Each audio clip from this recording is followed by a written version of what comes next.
آپ نے چونکہ وبا کے حوالے سے بات کی ہے کہ لاک ڈاؤن ہو گیا، کاروبار تباہ ہو گئے ہیں، لیکن اس میں دیکھنے کی ایک بات ضرور ہے کہ وبا تو چلیے ہمارے کنٹرول سے باہر تھی اس کا آنا، لیکن ہم اس کے پھیلاؤ کو کنٹرول کر سکتے تھے، وہ تھا احتیاطی تدابیر کے. پاکستان پر اللہ کی بڑی عنایت رہی کہ ہم نے احتیاطی تدابیر خود بھی اختیار نہیں کی، لیکن ہم نے اپنی لاپرواہی سے اس شدت کو ایک نئے سرے سے آواز دے دی. گورنمنٹ سے بھی تھوڑی سی جلد بازی ہو گئی کہ پابندیاں بڑی تیزی سے ہٹائیں. اس کا نتیجہ یہ ہوا کہ نئے سرے سے پھیل گیا. آپ کو اکثر لوگ کہتے مل جائیں گے کہ کووڈ کوئی چیز نہیں ہے. اس میں قصور ہمارا اپنا ہے، ہمیں اپنے آپ کو الزام دینا چاہیے.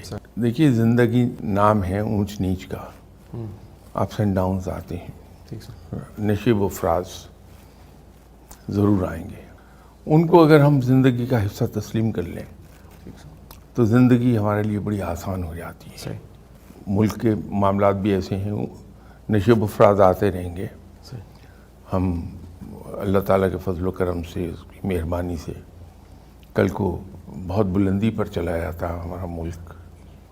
اس بلندی پر بھی بیٹھے ہوئے زندگی یکساں نہیں ہوگی، ٹھیک سر، وہاں بھی اونچ نیچ آتی رہے گی، تو اس کو تسلیم کر لینا چاہیے.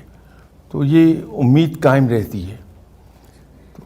جب امید قائم رہتی ہے تو انسان ایفرٹ کرتا رہتا. صحیح، تو مایوسی کی کوئی وجہ کم از کم میں تو نہیں دیکھتا. صحیح سر.